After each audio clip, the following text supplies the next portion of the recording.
Moduers, kembali lagi bersama saya Gaby Suhartanto selaku Investment Connoisseur di Moduit. Hari ini kita mau ngobrolin sedikit nih tentang equity market ya di Indonesia. Dan hari ini kita ada kedatangan Bapak Indra Firmansyah selaku Direktur di Pinnacle Investment.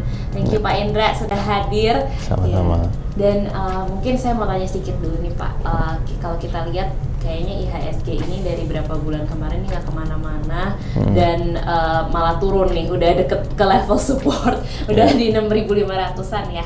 Nah kira-kira kalau view dari Pinnacle itu equity market Indonesia tuh gimana sih Pak sekarang? Ya, equity market Indonesia ini sebenarnya lebih banyak dipengaruhi ada beberapa faktor yang mempengaruhi ya. Salah satunya itu kan flow dari investor baik asing maupun lokal, dan juga makroekonomi global ataupun lokal gitu.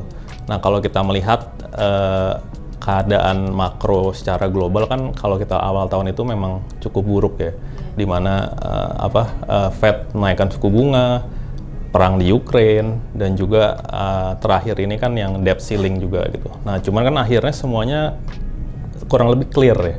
Jadi kita melihatnya sih katalis positif ke depannya masih cukup baik ya gitu.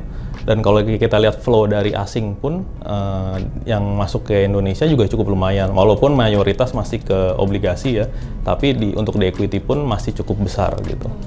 Nah, kita melihat bagaimana kondisi makro Indonesia di second half ini aja sih harusnya. Kalau itu bagus, kita bilang sih katalis positif ke depannya masih cukup baik ya ke depannya gitu. Oke. Ya mungkin yang juga akan ditanya oleh teman-teman, apakah ini udah bottom nih Pak, bisa ntar turun lagi lebih dalam dari ini atau is it going to get better atau gimana tuh Pak? Mungkin ya sampai akhir tahun kali ya. Kalau bottom sih ya maksudnya kita untuk memprediksi market itu kan kita bisa bilang it's almost impossible ya gitu. Tapi kita melihat sih untuk katalis-katalis yang negatifnya itu kurang lebih sudah berhasil dilalui gitu. Nah kita melihatnya sih harusnya ke depan apabila flow dari asing dan lokal pun itu mulai masuk ke market lagi, harusnya sih equity market bisa perform ke depannya. Oke. Nah berarti apakah sekarang nih kita kan di level IHSG sekarang, apakah this is the right time untuk enter the market? Mungkin untuk orang-orang yang belum ada investasi di saham, apakah sekarang adalah waktu yang tepat atau harus nunggu lagi atau seperti apa nih Pak view-nya? Investasi ke reksadana maksudnya. Kalau investasi apakah masuk ke reksadana sekarang ini, kita sih lebih baik balikin lagi horizon investor itu seperti apa gitu. Apakah panjang atau pendek gitu. Kalau memang horizon jangka panjang, kita sih selalu suggest untuk mereka masuk bertahap ke reksadana saham gitu. Karena kenapa? Karena untuk mengikuti namanya dollar cost averaging strategy gitu. Dimana kalau marketnya naik, mereka bisa dapat juga keuntungan di sana. Walaupun market turun, mereka juga tetap masuk juga buat average cost mereka jadi lebih kecil gitu. Jadi market ke arah manapun mereka masih dapat keuntungan juga gitu. Gitu. Kalau mungkin yang investor mungkin yang jangka time horizonnya nggak sepanjang itu nih Pak. Mungkin mereka punya sampai awal tahun depan mungkin gitu. Apakah sekarang itu dengan outlook prediction untuk IHSG sampai ke akhir tahun atau awal tahun depan, apakah sekarang udah boleh nih Pak untuk entering the market?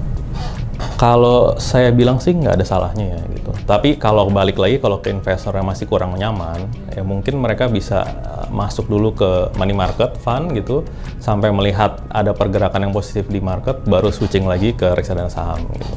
Nah itu kalau untuk horizon yang pendek gitu ya. Karena kita maksudnya konsepnya berbeda sih kalau yang horizon yang panjang gitu juga kan. Kalau horizon panjang itu mereka nggak ngelihat noise yang jangka pendek gitu. Jadi kita melihat sih kedepannya tetap masih positif. Apakah masuk lagi ke reksadana itu waktu yang tepat sekarang? Kalau saya bilang harus masuk gitu. Cuman kalau horizonnya pendek ataupun customer kurang comfortable, bisa masuk ke money market dulu, baru switching lagi ke reksadana saham. Gitu. Pak. Nah kalau di Pinnacle sendiri kan ada yang namanya Pinnacle Strategic Equity Fund ya Pak. Yeah. Nah ini boleh dijelasin sedikit nggak Pak, strateginya seperti apa untuk fund ini? Di Pinnacle sendiri itu kita menggunakan quantitative strategy gitu. Jadi kita the first in Indonesia yang menggunakan strategi ini.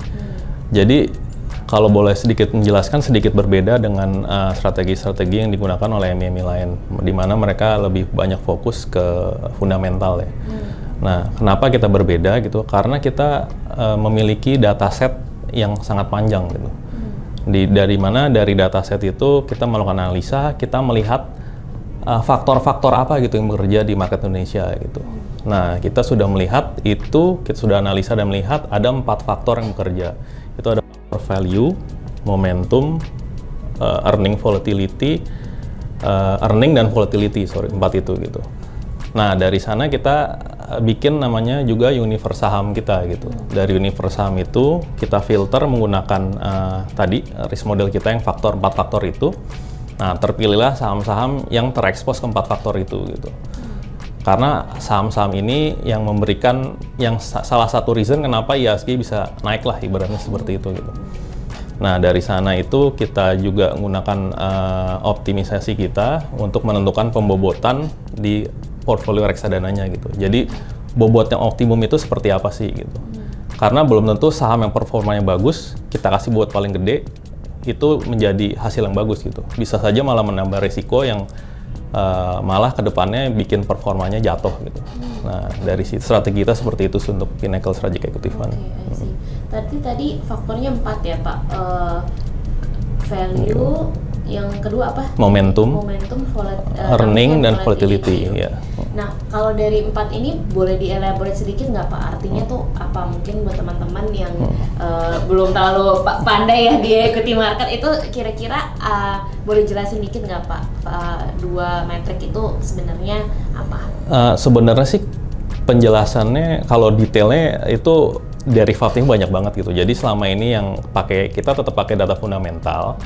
Contohnya kayak PE ratio, EV/EBITDA dan lain kita tetap pakai, cuman kita menggunakan komputer semuanya gitu. Jadi kita benar-benar screening, analisa semua saham yang ada di Indonesia menggunakan dataset kita dan juga risk model dan optimisasi kita. Nah, itu kita analisa, kita lihat. Jadi telah terbukti 4 faktor itu yang bikin IHSG itu naik dari sekian ke level sekarang 6.000, 7.000 gitu misalkan gitu. Nah, dari 4 faktor itu kita lihat nih saham-saham mana nih yang memenuhi 4 faktor itu gitu. Nah, saham-saham itu yang kita pilih gitu. Berarti 4 faktor itu seperti katalis gitu ya, yang menggerakkan saham-saham dan menggerakkan market gitu. Iya, seperti itu gitu. I see. Nah, kalau di sini kan kita juga lihat ada sectoral allocation ya di fund fact sheet untuk Pinnacle Strategic Equity Fund sendiri. Nah, kalau kita lihat banyaknya di banking stock nih, dan memang kalau kita lihat tahun ini banking doing very well ya dari big cap stocks juga apalagi. Nah, apakah itu ada part of the reason why dibobotkan seperti itu juga dari luar dari kuantitatif tadi yang Bapak ceritakan atau gimana? Mostly karena strategi kuantitatif kita ya gitu. Cuman kita melihat memang saham-saham banking itu memang banyak terekspos dari 4 faktor tersebut gitu. Dan kalau kita ngelihat balik lagi seperti yang Gaby bilang tadi, sektor banking itu terutama sektor yang menjadi penggerak utama IHSG selama ini gitu.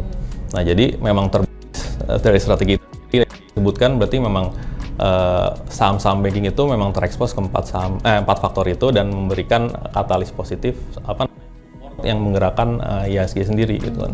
Nah, untuk sektor rotation yang lain juga ada di energi ya, atau di batu bara atau coal, which kalau kita lihat memang volatility-nya sangat tinggi dan ya kebetulan mungkin sekarang itu agak terkena sedikit dampak ya, nggak terlalu perform for this year gitu. Mungkin ya memang juga karena last year kan ada overvaluation dari orang ketakutan ada war sama Russia Ukraine dan lain segala macam. Tapi kalau kita lihat sekarang outlook-nya tuh gimana tuh Pak untuk sektor tersebut? Kita sih kalau secara outlook itu kita kurang memperhatikan ya gitu. Kita lebih fokusnya secara kuantitatif tadi gitu. Kalau secara kuantitatif itu kita melihat sektor-sektor energi, terutama energi dan saham-saham batu stabil itu kurang lebih sudah momentumnya sudah mulai melandai gitu. Dan peaknya itu kira-kira di akhir tahun, awal tahun inilah gitu. Dan kita melihat ke depannya sih untuk jangka pendek momentum dan peak value-nya sudah kurang turun gitu. Dari portfolio kita sendiri, kita sudah mulai mengurangi exposure ke saham-saham tersebut gitu. Tapi balik lagi, kalau misalkan secara makro dan fundamental kan saham-saham batubara itu lebih terpengaruh pada keadaan makroekonomi ya gitu. Dan sekarang konsumsi batubara paling besar itu datang dari Cina gitu. Gitu. Dan selama Cina-nya ekonominya tumbuh, harusnya permintaan akan batubara itu masih cukup baik dan berpengaruh terhadap saham-saham batubara juga gitu. Dan ada juga satu lagi masalah El Nino gitu. Kalau kita lihat El Nino kan diprediksi sekitar second half ini kan ada El Nino gitu. Nah, El Nino sendiri ini kan kalau kita lihat sejarahnya kurang lebih seiring gitu. Kalau El Nino naik, biasanya harga komoditas juga naik gitu. Karena biasanya ada drought gitu. Jadi hasil-hasil komoditas itu kurang baik, harga akan naik gitu. Dan di satu sisi juga kalau kita lihat sejarahnya itu harga crude oil itu juga naik sih, kurang lebih naik lah. Ada nggak selalu naik tapi kurang lebih mayoritas itu naik saat El Nino gitu. Gitu. Jadi harusnya bisa mempengaruhi harga komoditas juga. Oke, thank you Pak atas penjelasannya, sangat insightful. Kayak gitu ya teman-teman, dengan Pinnacle Investment ini ternyata mereka tuh punya quantitative strategy ya, dan pertama loh di Indonesia. Dan ini sangat menarik nih teman-teman, mungkin karena untuk manajer investasi pada umumnya strateginya agak berbeda. Jadi kalau Moduers mau cari produk dengan strategi yang mungkin agak berbeda nih dan unik, bisa coba ke Pinnacle ya. Jadi untuk teman-teman yang tertarik bisa langsung ke aplikasi Moduit. Kalau belum ada, boleh download di Google Play Store dan juga di App Store. Jadi begitu ya teman-teman, semoga konten ini membantu dan sampai ketemu di konten-konten selanjutnya. See you next time Moduers!